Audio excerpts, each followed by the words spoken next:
Right ఇక బండి సంజయ్ చాలా కీలక వ్యాఖ్యలు చేశారు. నిన్న మహేష్ కుమార్ గౌడ్ వ్యాఖ్యలకు సంబంధించి కౌంటర్ ఇస్తూనే తెలంగాణలో కాంగ్రెస్ పార్టీ మళ్ళీ అధికారంలోకి వస్తే తను రాజకీయ సన్యాసం చేస్తానంటూ కేంద్ర మంత్రి బండి సంజయ్ సంచలన వ్యాఖ్యలు చేశారు. అలాగే రాష్ట్రంలో 8 మంది బీజేపీ ఎంపీలు దొంగ ఓట్లతోనే గెలిచారంటూ వచ్చినటువంటి ఆరోపణలపై ఆయన స్పందించారు.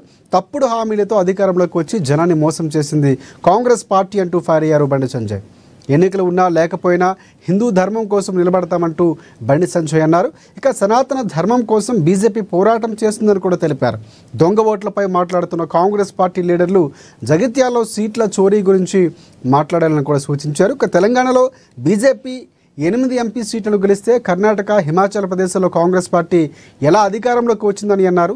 ఓట్ చోరీ చేసినట్లయితే తెలంగాణలో కూడా మేమే అధికారంలోకి రావాలి కదా అని కూడా బండి సంజయ్ సూటిగా ప్రశ్నిస్తూ కొన్ని కామెంట్స్ చేశారు. సో ఆయన రాజకీయ సన్యాసం చేస్తామంటాం ఇప్పుడు హాట్ కామెంట్స్గా మారినటువంటి సందర్భం కనిపిస్తుంది.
రైట్ బండి సంజయ్ ఈరోజు ప్రెస్ మీట్ నిర్వహించారు కరీంనగర్లో. కీలకమైనటువంటి వ్యాఖ్యలకు సంబంధించి మహేష్ కుమార్ గౌడ్ ఏదైతే వ్యాఖ్యలు చేశారో వ్యాఖ్యలకు కౌంటర్ ఇచ్చారు. ఈ అంశానికి సంబంధించి పూర్తి అప్డేట్స్ అందించేందుకు మా ప్రతినిధి భవిత మనకి లైవ్లో సిద్ధంగా ఉన్నారు. సో భవిత చెప్పండి, ప్రధానంగా బండి సంజయ్ మహేష్ కుమార్ గౌడ్ని అలాగే కాంగ్రెస్ పార్టీని విమర్శిస్తూ చాలా కీలకంగా కౌంటర్ ఇచ్చారు. సో మొన్న మాట్లాడిన వ్యాఖ్యలకు సో ఏ అంశాలు ప్రధానంగా మాట్లాడారు, పూర్తి అప్డేట్స్ ఏంటి? శేఖర్, గత కొంతకాలంగా ఓట్ల చోరీ అంశం దేశవ్యాప్తంగా చర్చనీయాంశమైంది. దీనికి సంబంధించి పార్లమెంటు సమావేశాలను కూడా స్తంభింపజేసింది కాంగ్రెస్ పార్టీ. దాంతో పాటు ఇండియా కూటమిలో ఉన్నటువంటి విపక్ష నేతలంతా కూడా. అయితే పూర్తి స్థాయిలో తెలంగాణలో ఓట్ల చోరీ జరిగింది. దాంతోనే అంటే ఓట్ల చోరీతోనే బీజేపీ పార్టీ మూడోసారి కేంద్రంలో అధికారంలోకి రావడంతో పాటు తెలంగాణలో కూడా 8 మంది బీజేపీ ఎంపీలు గెలిచారు. గెలిచినటువంటి 8 మంది ఎంపీలు కూడా పూర్తి స్థాయిలో ఓట్ల చోరీతోనే గెలిచారని చెప్పేసి ప్రధానంగా కాంగ్రెస్ పార్టీ ఆరోపిస్తుంది. అయితే గత కొంతకాలంగా ఏదైతే కాంగ్రెస్ ప్రెసిడెంట్ గా ఉన్నటువంటి పిసిసి మహేష్ కుమార్ గౌడ్ జనహిత పాదయాత్రను చేసినటువంటి సందర్భంలో నిన్న తాజాగా కరీంనగర్ నియోజకవర్గంలో జనహిత పాదయాత్ర నిర్వహించారు. ఆ నియోజకవర్గంలో మాట్లాడుతూ కరీంనగర్ పార్లమెంట్ ఎంపీగా బండి సంజయ్ పూర్తి స్థాయిలో దొంగ ఓట్లతోనే గెలిచారు అనేటువంటి ఒక కామెంట్ చేశారు. దీనికి సంబంధించి ఈ రోజు తాజాగా బండి సంజయ్ స్పందిస్తూ తీవ్రమైన ఆరోపణలు చేశారు. పూర్తి స్థాయిలో నిజంగానే తెలంగాణలో దొంగ ఓట్లతో బీజేపీ పార్టీ కనుక 8 మంది ఎంపీలను గెలిస్తే ఎందుకు బీజేపీ పార్టీ అసెంబ్లీ ఎన్నికల్లో అధికారంలోకి రాలేకపోయిందో కాంగ్రెస్ పార్టీ నేతలు చెప్పాలని చెప్పేసి కూడా వాళ్ళను సూచించినటువంటి నేపథ్యం కనబడుతుంది. అయితే ఒకవైపు బీజేపీ పార్టీ నిజంగానే దొంగ ఓట్లకు పాల్పడితే ప్రజెంట్ తెలంగాణలో కాంగ్రెస్ పార్టీ అధికారంలో ఉంది. ఖచ్చితంగా దొంగ ఓట్లను అన్నింటినీ కూడా తొలగించాల్సిన బాధ్యత కాంగ్రెస్ పార్టీపై ఉంది. ఖచ్చితంగా వెంటనే ఎన్నికల కమిషన్ కి కూడా లేఖ రాయాలి.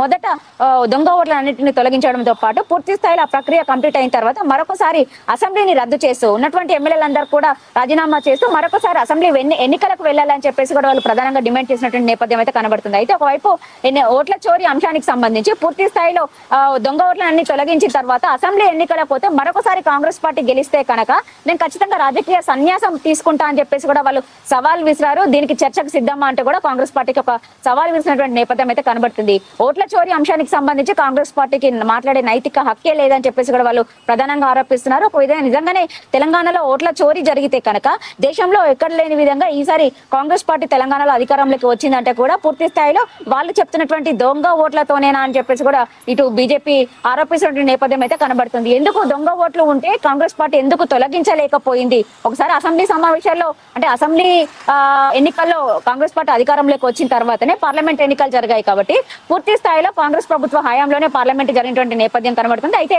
ఒకవైపు కాంగ్రెస్ పార్టీ గెలిచినటువంటి 8 మంది ఎంపీలు కూడా దొంగ ఓట్లతోనే గెలిచారా అని చెప్పేసి కూడా బీజేపీ నేతలు కూడా ప్రశ్నించిన సందర్భం కనబడుతుంది. అయితే ఓట్లు అడుక్కునే భిక్షగాలు బీజేపీ వాళ్ళు కాదని, పూర్తి స్థాయిలో ఓట్లు అడుక్కునేటువంటి భిక్షగాలు మాత్రం కేవలం కాంగ్రెస్ నాయకులే అని చెప్పేసి కూడా వాళ్ళు ఆరోపిస్తున్న నేపథ్యం కనబడుతుంది. ఎన్నికలు వచ్చినప్పుడే ఇటు మతపరమైనటువంటి రాజకీయాలు చేయడంతో పాటు ఎన్నికలు వస్తే చాలు టోపీలు పెట్టుకొని మసీదులకు వెళ్ళి ప్రార్థనలు నిర్వహిస్తుంటారు, ఇటు ఇఫ్తార్ విందులను జరుపుకుంటారు కాంగ్రెస్ నేతలు అని చెప్పేసి కూడా ప్రధానంగా ఆరోపించినటువంటి నేపథ్యం కనబడుతుంది. ఎన్నికలు ఎప్పుడు వచ్చినా సరే, ఎన్నికలు ఉన్నా లేకపోయినా బీజేపీ పార్టీ కేవలం హిందుత్వం కోసం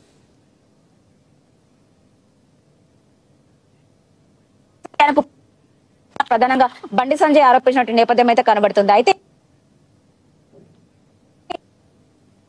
విమర్శలకు గురి చేసినటువంటి నేపథ్యంలో ఖచ్చితంగా మరొకసారి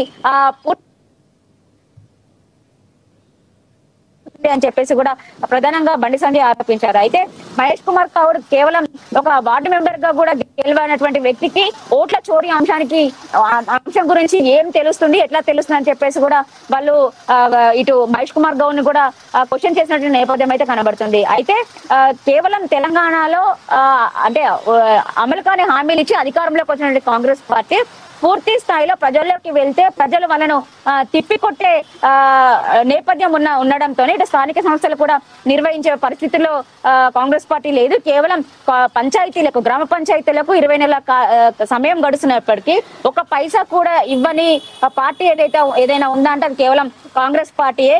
కేవలం కేంద్రం ఇచ్చేటువంటి నిధుల కోసమే ఇప్పుడు స్థానిక సంస్థల ఎన్నికలకు వెళ్ళాలని చెప్పేసి కాంగ్రెస్ పార్టీ భావిస్తుందని చెప్పేసి కూడా వాళ్ళు విమర్శలు చేసినటువంటి నేపథ్యం అయితే కనబడుతుంది. అయితే గత కొంతకాలంగా ఓట్ల చోరీ అంశానికి సంబంధించి కొంత రాజకీయాల్లో ఆటాటగా మారిందేమని చెప్పుకోవచ్చు.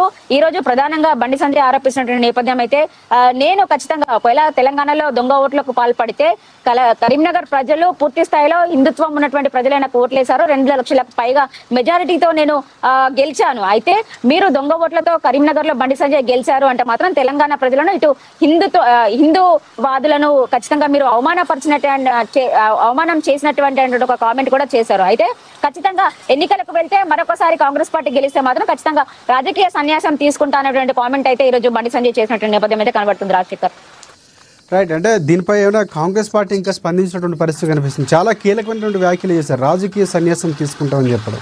దాంతోపాటుగా అంటే 6 హామీలు కూడా ప్రశ్నించినటువంటి సందర్భం కనిపిస్తుంది. ఇక్కడ నేను హిందూ ఓట్లతోనే గెలిచానని చెప్పడం అంటే ఒక రకంగా మళ్ళీ కాంగ్రెస్ పార్టీకి సంబంధించినటువంటి సూటి ప్రశ్నలు వేసే ప్రయత్నం కనిపిస్తుంది. సో ఓట్ చోరీకి సంబంధించినటువంటి అంశాలు, జగిత్యాల కొన్ని అంశాలు కూడా లేవనెత్తారు. సో దీనికి సంబంధించి ఏమైనా స్పందించే అవకాశం కనిపిస్తుంది కాంగ్రెస్ పార్టీ?